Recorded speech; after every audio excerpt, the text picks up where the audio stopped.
Oi, gente, sejam bem-vindos ao Fisicamente, eu sou a Arane Benedito, mas pode me chamar de Ari. E, gente, no episódio de hoje eu trouxe duas pessoas que são aqui do IFBA, uma colega de curso e uma professora, para poder falar sobre um assunto que muitos de vocês são interessados também, que é o lugar das mulheres na ciência. Então hoje nós vamos falar sobre fronteiras das mulheres na física. Bem, eu sou Isabelle Priscila Lima, sou professora de física aqui no IFBA, no campus Salvador. Sou paraibana, nascida e criada em Campina Grande, portanto minha formação inicial foi na Universidade Estadual da Paraíba. Então sou licenciada em Física, com mestrado em Ensino, Ciências e Matemática também na UEPB. E desde o mestrado venho desenvolvendo atividades relacionadas à história da ciência. Vim para Salvador justamente por causa do doutorado, então eu sou doutora em Ensino, Filosofia e História das Ciências, aqui pela UFBA. E desde o doutorado tenho me interessado em questões relacionadas à história da ciência e os atravessamentos dentro desse tema de questões de gênero e agora, mais atualmente, de sexualidade também.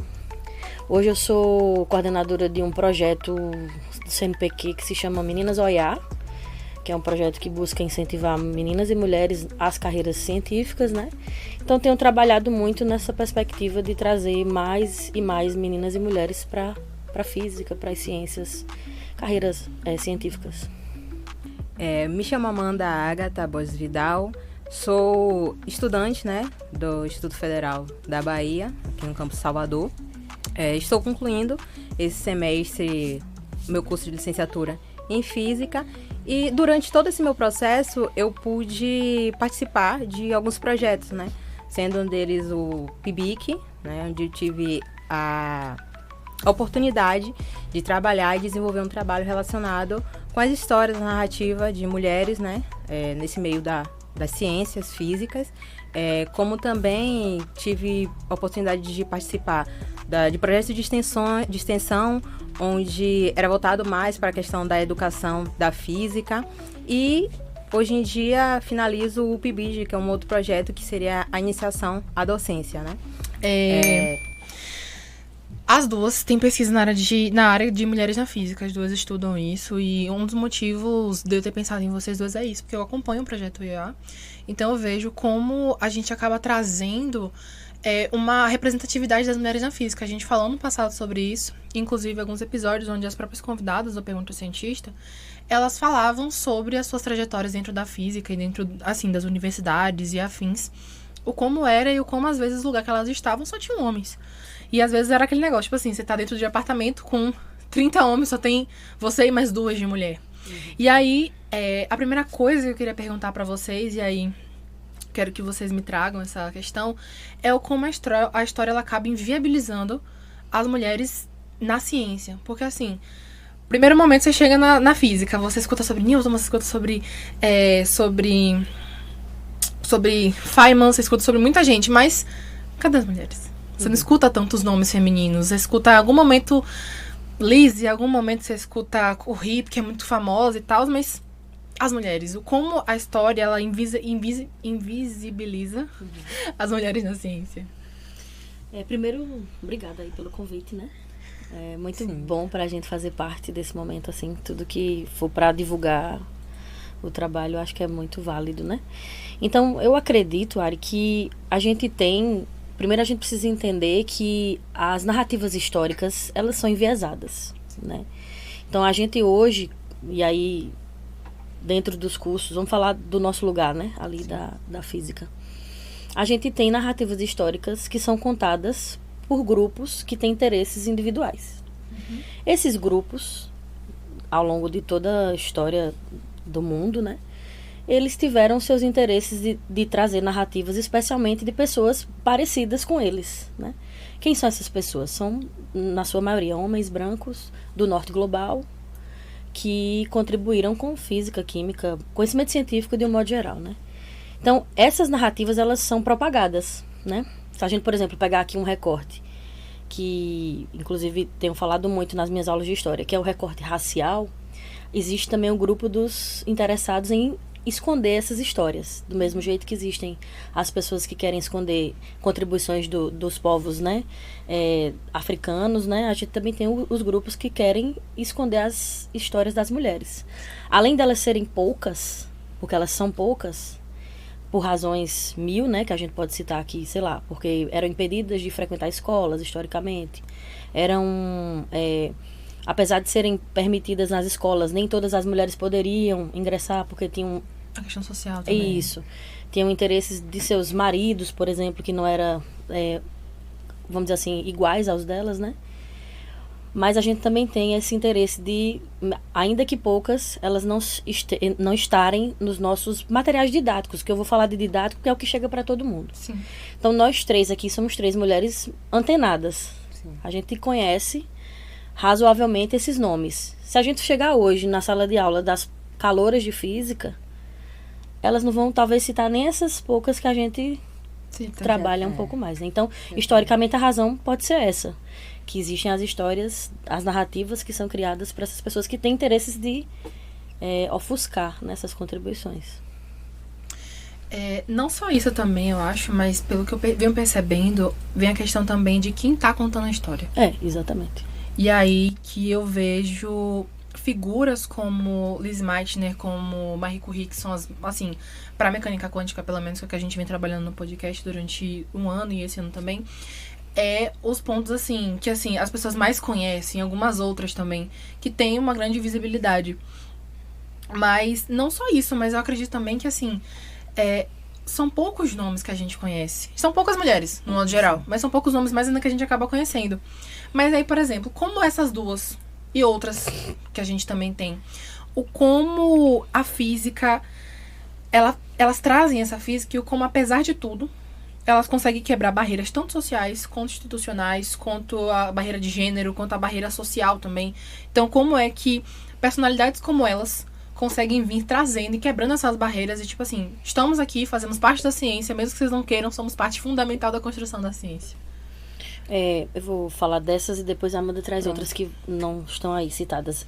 Primeiro, assim, a gente precisa entender que qualquer avanço da participação de mulheres ou de qualquer grupo subrepresentado nesses espaços, ele só vem, infelizmente, mediante legislações, projetos ou a abertura social, muitas vezes por leis, para que elas possam estar presentes, né? Então, vou falar de Lise, que é o que eu mais conheço, né? A Lise é uma física teórica que só pôde avançar, né? Porque lá onde ela morava, lá em Viena, ela conseguiu estudar até, vamos dizer, o que a gente chamou hoje de 9º ano. Depois ela não tinha permissão para isso. Então ela precisou esperar 5 anos para que o governo autorizasse mulheres no ensino médio, vamos dizer, né? Que não é bem assim o termo, no ginásio, como eles chamavam. E aí é que ela pôde adentrar em uma universidade. Então, apesar de adentrar, ela entra para a universidade, tem uma tese de doutorado, não consegue trabalho, divide laboratório com vários homens, mas não tem salário, não tem carreira. Então, ela vive uma vida a depender do que as pessoas lhe permitem. Sim. Então, como é que elas quebram esses obstáculos? A gente precisa de muita luta. A verdade é essa. Estarmos aqui hoje falando abertamente sobre tudo também é produto de muita luta, né? Então, essas mulheres, elas não são... Eu não gosto de pensar nas individualidades. A gente sabe que são mulheres de lugares bem diferentes, com identidades muito diferentes, né? Mas a gente precisa entender que os coletivos é que levam a gente a esses lugares para que a gente possa aparecer e fugir do apagamento, né? E podendo também acrescentar uma outra também, que foi Shirley Jackson, que foi uma das mulheres, né, física, que eu levei para o nosso trabalho de PIBIC, que é contando as narrativas de mulheres na ciência, né?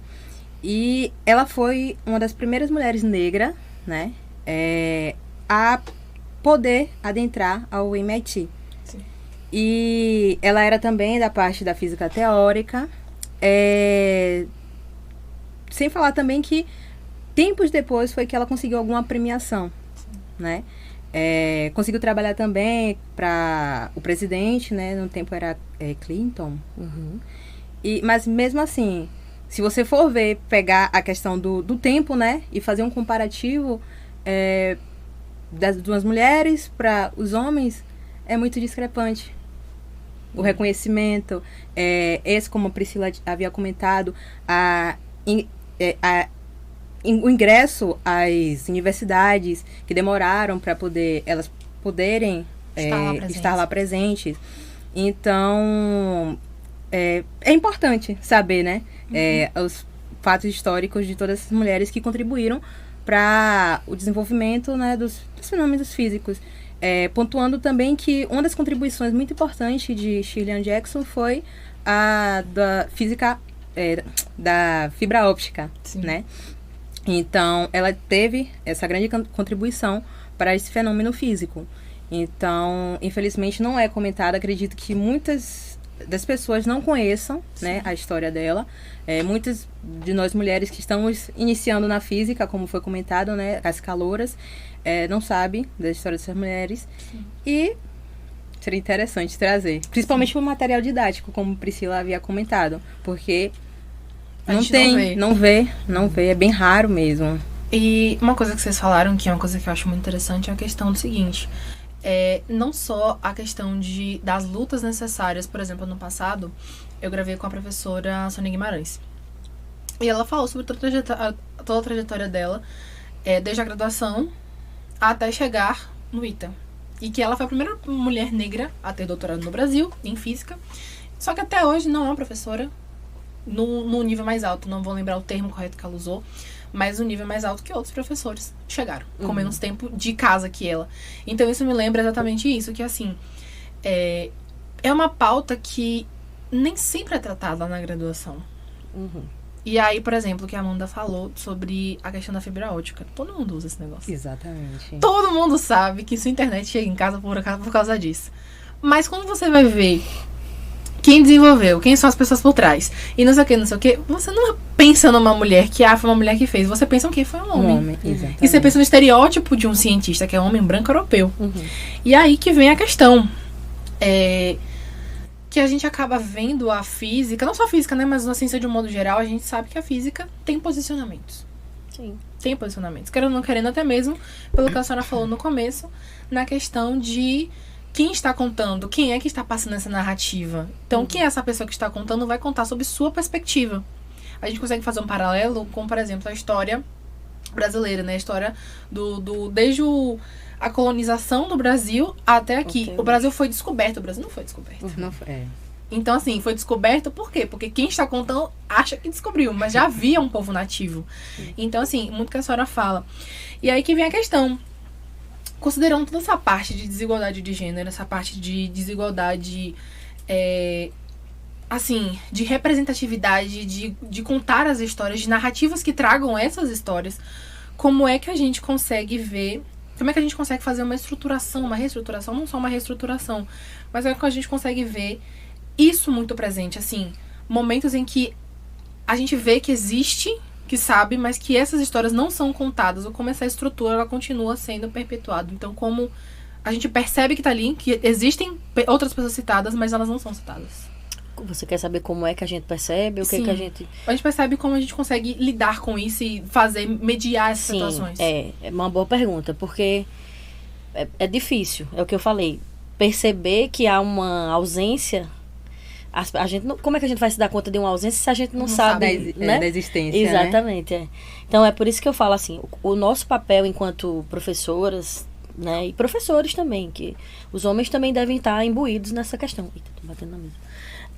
Então, eu acho que a gente precisa cada vez mais estar disposto e comprometido com isso, né? Sim. A gente fica, às vezes, no caso dos projetos voltados para as meninas, eles são voltados para as meninas porque os meninos já têm muito acesso a isso. Sim. Mas o comprometimento de levar essa palavra, vamos dizer, ele é de todo o meu departamento, por exemplo. Sim. Enquanto a gente não se comprometer, enquanto grupo, sobretudo, né? Não é porque a gente é mulher hétero que a gente não tem compromisso com a pauta LGBT. Sim. Não é porque a gente é homem que a gente não tem compromisso com as questões de gênero das mulheres, né? Sim. De gênero também no todo. Então, acho que a gente precisa tomar essa parte pra gente, essa responsabilidade. Por exemplo, vou te dar um exemplo, até falando sobre o que você citou antes, da gente não saber sobre as contribuições. Sim. Todo mundo, ou a maioria das pessoas da física, já assistiram Oppenheimer.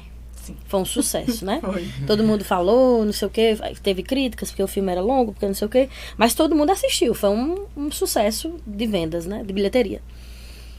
Oppenheimer é sobre a bomba, né? E em nenhum momento a Liz Meitner, ela aparece sequer citada. Ela não aparece nem assim, tem um nomezinho ali, deu pra ver rapidamente. Não. Ou é um personagem secundário. Exato. Por quê? Porque a história que se vende é a história de que ela não fez parte disso. E Liz foi simplesmente a primeira pessoa que escreve a teoria da fissão nuclear.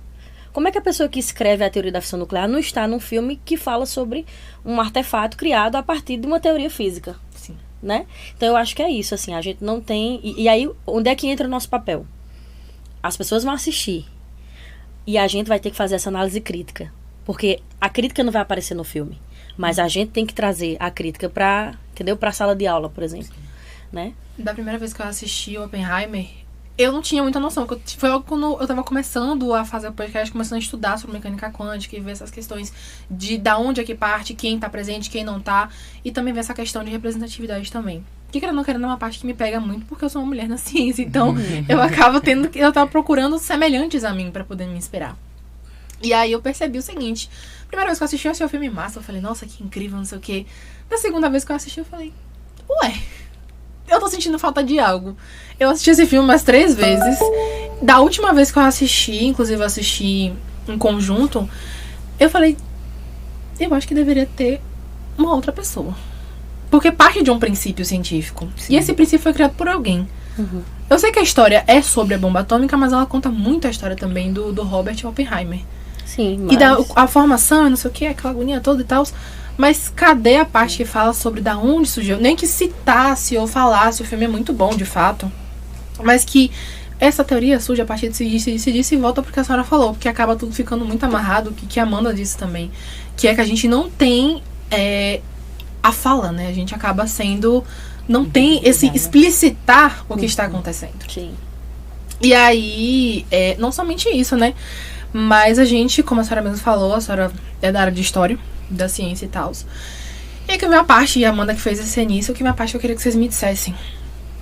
Como a história da ciência, ela pode não, mas ela ajuda, ou pode, sim, potenciais e já contribuições de compreender esse fenômeno. Porque querendo ou não querendo, né? Fenômeno de invisibilização. Invisibilização e também o viés de exclusão de produções. Porque a senhora deu um exemplo muito bom da questão da parte do filme, porque querendo ou não querendo, foi invisibilizado essa produção. Então não mostra que existe uma produção científica dela. Então como é que a história da ciência ela pode ajudar a gente, ou já fez, ou vem ajudando, enfim, essa questão de trazer isso à tona para dentro, não só de sala de aula, mas também para um público geral. O trabalho de Amanda é um ótimo exemplo, né? Fala pra gente esse trabalho, Amanda, por favor. Pronto. Meu trabalho, né, é desenvolvido o PIBIC, que foi as narrativas de mulheres na ciência. Onde a gente enfatizou 2 dessas cientistas, né, ou seja, 2 das físicas, que foi Shirley Ann Jackson e Vera Rubin. Onde Shirley Ann Jackson foi a primeira, né, como eu havia comentado, a primeira afro-americana no MIT, e Vera Rubin foi voltada para astronomia, né? Era ligada à parte da física da astronomia, né? Então, são 2 mulheres que podem sim contribuírem para materiais, né? De cunho, vamos supor, de pesquisas, de também não incentivo a palavra, mas visibilidade e identificação. Identificação, tipo... Representatividade. Isso, essa palavra que tá na mente. Uma representatividade, né? De mulheres ali na ciência, na física. Então, eu trouxe, né, a partir desse trabalho, a narrativa dessas mulheres, né? Sim. Ela foi a primeira afro-americana doutora no MIT. Doutora no MIT, isso. Doutora no MIT, Então, assim, é algo que a gente acaba não escutando. É. Então, assim, E que trabalhou com o Bill Clinton, né? Isso, o presidente lá dos Estados Unidos. Ela ainda é viva, né? É uma mulher que também tem isso. A gente conta muita história de gente morta, né? Sim. É uma coisa. E os vivos estão aonde? E os vivos ainda estão aí. Inclusive mulheres, porque mulheres, como a gente teve esse atraso, né? Para que elas pudessem estar mais presentes, a gente tem muita mulher viva. Inclusive no cenário da ciência baiana, aí a gente tem muita mulher que também não tem material suficiente para poder fazer essa pesquisa. Que a gente acaba não tendo, falando tanto sobre. Isso, exatamente. Inclusive, aproveitando a deixa, no projeto Meninas Oiá, Beatriz está orientando umas estudantes e a gente está tentando fazer um compilado de biografias de mulheres baianas cientistas. Legal. Bem legal isso. Que é isso, porque assim, às vezes elas podem ter tido contribuições pontuais, mas elas são muito importantes para o cenário. Sim. E para a representatividade, como a gente já falou, né? Para essas meninas se verem. Já fica o convite para uma próxima vez a senhora vir com Bia para falar sobre o projeto Pronto, viremos. Inclusive, na terceira semana quântica foi sobre mulheres na física quântica e uma certa vez eu estava conversando com o Rafa e com o Micaele e elas falaram o como foi difícil achar os materiais. O como materiais por exemplo, materiais confiáveis. Sim. Que não é qualquer nota de rodapé num artigo que você pode confiar. Então, materiais que realmente fossem confiáveis para você usar como aporte teórico era muito difícil de achar. Tinha que caçar muito. Que não tinha Google acadêmico que encontrasse. E a questão, né, importante da Vera Rubin é que ela foi uma das pessoas que primeiro estudou sobre a explicação dessas velocidades não variarem. Então, ela é uma das primeiras pessoas a estudarem a questão do que a gente chama hoje de matéria escura. Sim. Aí, ó. Então, pois é. Isso é dito? Isso é dito? Não é dito. Não é. E aí que vem a nossa última pergunta, que inclusive linka muito bem com o que vocês acabaram de falar, que é quais são as mudanças necessárias que, por exemplo, como vocês veem as mudanças necessárias que a gente precisa reestruturar para que a gente tenha uma equidade de gênero na ciência mais, assim, que a gente consiga ver uma equidade de gênero e como a gente consegue trazer isso principalmente para a física contemporânea, né? Para a ciência contemporânea, porque a gente, querendo ou não, tá tendo uma imersão muito grande agora de mulheres na ciência, mulheres que agora a gente tem acesso à educação, tem acesso a tudo isso, a gente pode e deve estar ocupando esses lugares, que foi uma das pautas que muito se trabalhou no passado, que a maioria das cientistas falaram, que vieram para cá. Então, quais mudanças ainda são necessárias para que essa equidade de gênero ela possa estar presente na nossa física atual? Primeiro, eu acho que a gente precisa começar das crianças mesmo, assim. Educação básica. Tem que ser educação básica. A gente volta para educação básica mais uma vez. Infantil, né? Tem que ser ali criancinha, porque não adianta a gente criar...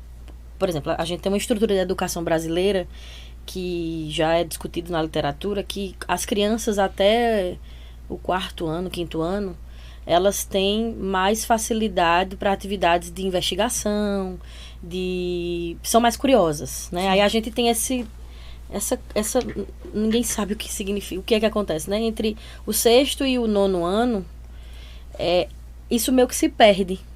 Há quem diga que é porque a gente vai fazer separação de disciplinas, aí eles acabam botando as coisas nas caixinhas. Então as perguntas, elas não são tão bem acolhidas quanto quando elas são crianças. Então acho que a gente precisa pensar nisso como um projeto para alcançar todo esse caminho. Não adianta a gente querer, no ensino médio, apenas tentar dizer para as mulheres que elas são capazes.